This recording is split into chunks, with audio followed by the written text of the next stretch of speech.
उल्कामुख नाम का महान बुद्धिमान राजा था। बहुत ही सत्यवक्ता और जितेंद्री था। प्रतिदिन देव स्थानों पर जाता, गरीबों को धन देकर उनके कष्टों को दूर करता था। और उनकी पत्नी कमल के समान मुख वाली और सती साध्वी थी। एक दिन भद्रशिला नदी के तट पर उन दोनों ने श्री सत्यनारायण भगवान का व्रत पूजन किया। उसी समय वहां पर एक साधु नामक व्यस्त व्यापारी आया और उनके पास व्यापार हेतु बहुत सारा धन था। नाव को किनारे पर ठहराकर राजा के पास आया। राजा को व्रत करते देखकर विनयशील वाणी से पूछने लगा, राजन, भक्ति भाव से आप क्या कर रहे हैं? किसका पूजन कर रहे हैं? सो आप कृपया कर मुझे सब विस्तार में बताइए।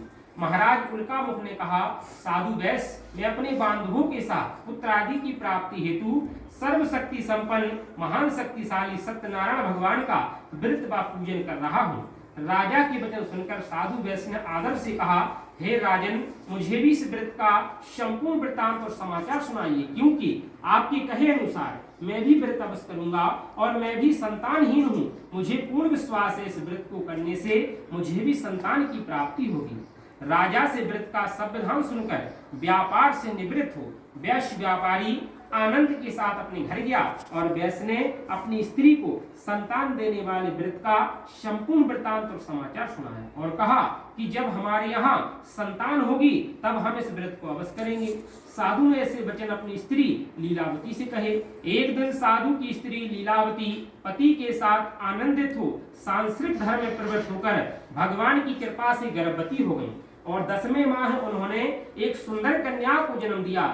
कन्या दिनों दिन इस प्रकार से बढ़ने लगी जैसे शुक्ल पक्ष का चंद्रमा बढ़ता है और कन्या का नाम कलावती रखा गया। तब लीलावती ने मीठे शब्दों में अपने पति को याद दिलाया और स्मरण कराया कि आपने जो संकल्प किया था भगवान का पूजन करूंगा, आप उसे पूरा करिए। साधु बोला, हे प्रिय, इसके विवाह पर अवश्य करूंगा। इस प्रकार से अपनी पत्नी को आश्वासन दे और विश्वास दे वैश्य व्यापारी दूसरे नगर में चला गया। यहाँ पर कलावती पितृगृह में यानी पिता के घर में वृद्धि को प्राप्त हो गई। एक रोज साधु ने जब नगर में सखियों के साथ अपनी पुत्री को खेलते हुए देखा एवं विवाह योग देखकर दूत को बुलाया और कहा कि हे दूत, मेरी पुत्री के वास्ते कोई स्वेग वर देख कर लाओ। साधु की आज्ञा पाकर दूत कांचन नगर पहुंचा।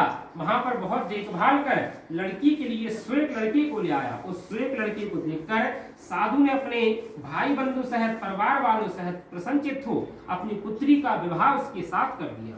किंतु दुर्भाग्य से विवाह के समय भी भगवान का व्रत करना भूल गया, जिससे भगवान अत्यंत ही क्रोधित हो गए और जिस पे कहा गया है कि काल करे सो आज कर और आज करे सो अब और पल में प्रलय होएगी बहुर करेगा। कब इस प्रकार से साधु बनिया को भगवान के द्वारा अत्यंत ही दारुण दुख की प्राप्ति हुई।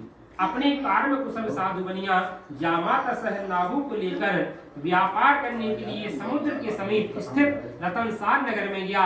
वहां पर दोनों ससुर जमाई चंद्रकेतु राजा के नगर में व्यापार करने लगे। एक दिन भगवान सत्यनारायण की माया से कोई प्रेत राजा के धन को चुराकर भागा जा रहा था, किंतु राजा के सैनिकों को अपने पीछे तेजी से आता देखकर चोरों ने घबराकर भागते हुए राजा के धन को वहीं पर चुपचाप रख दिया जहां पर वे दोनों ससुर जमाई ठहरे थे और स्वयं वहां से भाग गए। जब राजा के सैनिकों ने उन दोनों वैश्य के पास राजा के धन को रखा देखा तो वे दोनों को बांधकर ले गए और प्रसन्नता पूर्वक दौड़ते हुए राजा के पास जाकर बोले, हे राजन, आपके धन को ले जाने वाले इन दोनों चोरों को, दोनों ससुर जमाई को हम पकड़ कर लाए हैं, देखकर आज्ञा दें। तब राजा की आज्ञा से उनकी बात बिना सुने ही उन्हें कठिन कारावास में डाल दिया गया और उनका सारा धन छीन लिया गया। इधर सत्यनारायण भगवान के श्राप के कारण वैश्य की पत्नी घर में दुखी हुई और घर में जो धन रखा था उसको चोर चुरा कर ले गए। शारीरिक व मानसिक पीड़ा, भूख और प्यास से दुखित हो अन्न की चिंता में लीलावती की कन्या कलावती इधर उधर भटकने लगी और एक ब्राह्मण के घर में जा पहुंची। वहां उसने कथा सुनी, प्रसाद ग्रहण कर रात्रि में घर लौटी। माँ ने पूछा और देर से आने का कारण और डांटा और कहा कि हे पुत्री, तू अब तक कहाँ रही व तेरे मन में क्या है? कलावती बोली, माता, मैं कुछ भोजन की तलाश में ब्राह्मण के घर जा पहुंची। वहां मैंने देखा कि सत्यनारायण भगवान का व्रत पूजन चल रहा है, इसलिए मुझे वहां देर हो गई। कन्या के वचनों को सुनकर लीलावती भगवान के पूजन व्रत की तैयारी करने लगी। लीलावती ने परिवार और बंधु सहित श्री सत्यनारायण भगवान का व्रत पूजन किया और वर मांगा कि मेरे पति और दामाद शीघ्र ही आ जावें। साथ में प्रार्थना की, हमारे अपराधों को क्षमा करें। लीलावती के इस व्रत व पूजन से भगवान अत्यंत ही प्रसन्न हो गए और संतुष्ट हो गए। उन्होंने राजा चंद्रकेतु को स्वप्न में दर्शन दे दिया और कहा कि हे वैश्य, जिस बंदियों को रखा है उन्हें प्रातः ही छोड़ दें, नहीं तो तुम्हारा धन, राज, पुत्र आदि सब नष्ट कर दूंगा। राजा से ऐसे वचन कहकर भगवान अंतर्ध्यान हो गए और सुबह प्रातः काल राजा चंद्रकेतु ने अपने समस्त सभाजनों के बीच में अपना स्वप्न पेश किया, सबको अपना स्वप्न सुनाया और सैनिकों को आज्ञा दी कि बंधन में पड़े दोनों ही वैश्यों को कैद से मुक्त कर दिया जाए। दोनों ने आते ही राजा को नमस्कार किया, प्रणाम किया। राजा ने कोमल वचनों से उनका सत्कार करते हुए कहा कि हे महान भावी, बस दुर्भाग्यवश ऐसा दुख प्राप्त हुआ है, अब तुम्हें कोई भय नहीं है।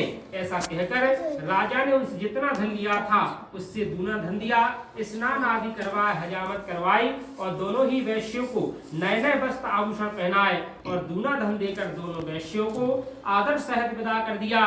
दोनों वैश्य अपने घर को चल दिए, अपने नगर को चल दिए। इति श्री सत्यनारायण व्रत कथायां तृतीय अध्याय समाप्तम। प्रेम